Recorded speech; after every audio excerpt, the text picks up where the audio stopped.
Let's get salty! Hey everyone, Zeddy here again today with a brand new video, and the new and returning player decks have been updated for patch 27.0, which sees the introduction of the latest expansion, Titans, and I wanted to give my advice on which decks are the best to pick from if you're a new or returning player who will be able to pick one of these 6 decks to keep as their own. Basically, if you're a brand new player, haven't played Hearthstone, you'll get to claim one of these, or you've been away from the game for 90 or more days. So not even that long away from the game, you'll be offered this deck just for logging in. I believe you have to get out of the apprentice ranks as a new player to acquire these. But basically, yeah, you'll get a week with these 6 decks. You'll be able to play them all for a week, and then you get to pick one to keep. And well, let's go through them one by one. And there are some really surprisingly strong decks here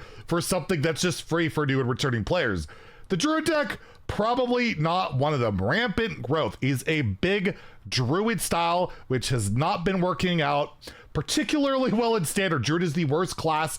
Before the Titans expansion comes out, there will be new Titans cards you'll be able to put in here, but they're like epics and stuff like that, so I won't throw that too much in here. It has a card that was also recently nerfed in Death Blossom Womper, but the idea of this deck is to ramp up with your early ramp cards like Wild Growth, Nourish, try and cheat out like a really big minion with Masked Reveler. You can hit like Kolak or Neptulon or Stoneborn General. Those can be really solid. And yeah, try and also survive with armor gain. You have the legendary spell in here, Rhythm and Roots, which allows you to summon a big board later on, but not really the most meta impactful card. In terms of value for this deck, you are getting some legendaries in Rhythm and Roots. You are also getting Cecily of the Fey Court, really not a meta card in the game right now, as well as Neptulon and Kolak. Neptulon only sees like really big relevance in Wild, which you're probably not going to get into anytime soon.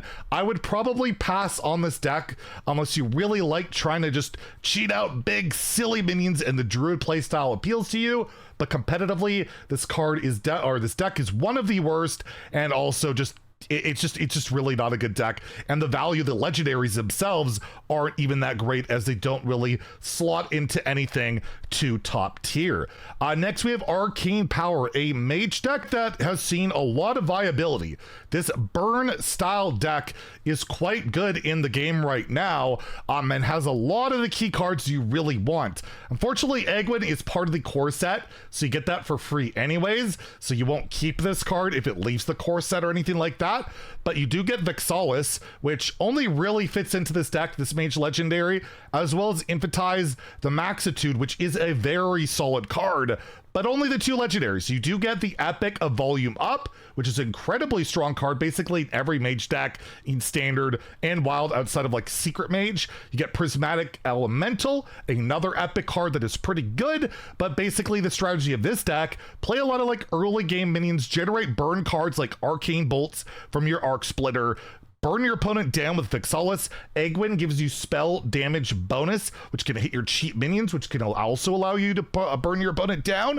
You have Deathborn, which can clear a board, giving you a bunch of skeletons, which also do damage. And you also have Cosmic Keyboard in here, which after you cast a spell, you summon an elemental with stats equal to its cost. Very strong card. This deck is very good and has tools that are utilized by many decks, as well as the very hated Solid Alibi card, which is also an epic, which I feel like at some point will get nerfed, but that just means you get a dust refund. So this is a very competitive deck, and it has tools that are also shared by like Control Mage and other decks like that. Definitely one I can recommend. Another good deck is Mr. Mukla's Beastly Band, basically a mid-range hunter style deck. You get to cheat out and play big beasts, and you have a lot of good early game aggression, and there's some really good cards in here. King Crush is one of legendaries, but it's free core set, so you can disregard that. However, you get Stranglethorn Heart, a legendary spell that resummons beasts. That is pretty solid. Hydralodon, one of the best hunter cards ever. You get Mr. Mukla, which some people run in this deck, some people don't, but it's a pretty cool legendary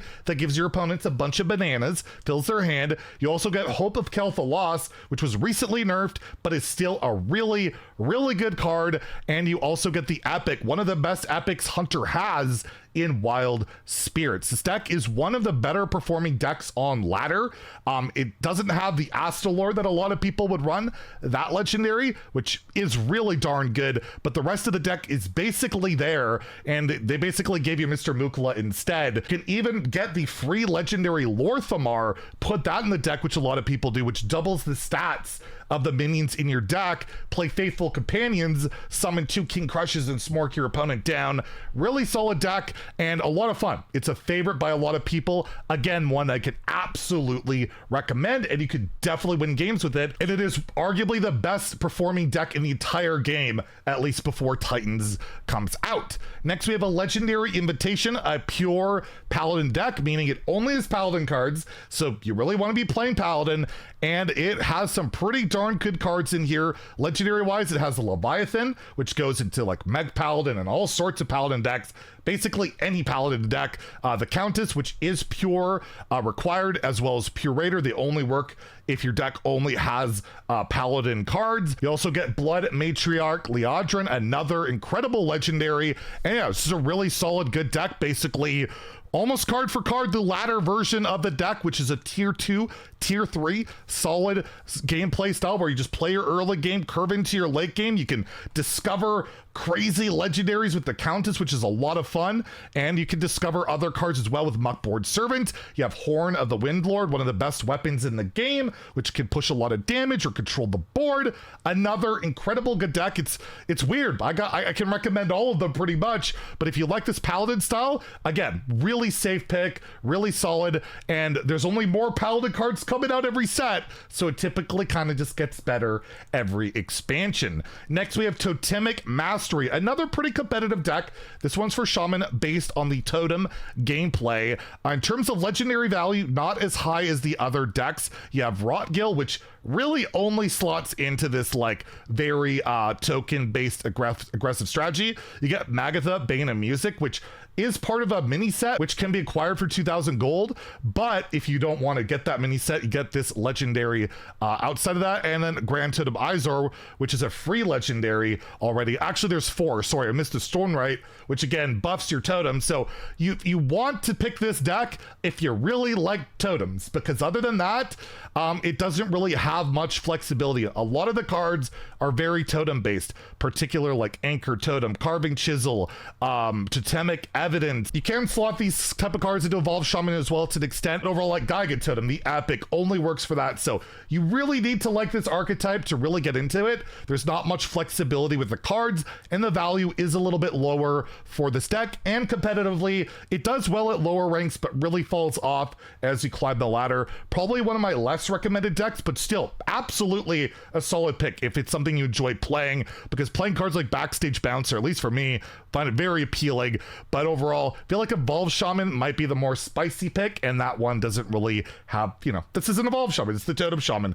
And lastly, the Warrior deck is arguably the best deck in the game right now, almost card for card. It's pretty ridiculous, this deck list. I had a double take because of like the Vicious Syndicate, they do write-ups on the best decks in the game. They have in Rage Warrior the best deck in the game at high ranks. This is that deck for like, except for like a couple cards, but you get the free legendary already that's in the core set Grommash, but you get Remornia, which is an incredible card that turns into a minion / weapon, Decimator Olgra, you get Thori Balor, which was buffed recently and is incredible, and it just does the same thing that the constructed Rage Warrior does. You have the Riff package with Bridge Riff, Chorus Riff, Verse Riff, it gives you armor, minion presence, draw, buffs, and Imbued Axe, which buffs your damage minions. And you basically, what you want to do with this deck is get to Anima Extractor, get to Sun Fury Champion, get to 6 mana, play Embers of Strength, you're whirlwinding your whole board, and Anima Extractor buffs up these big minions,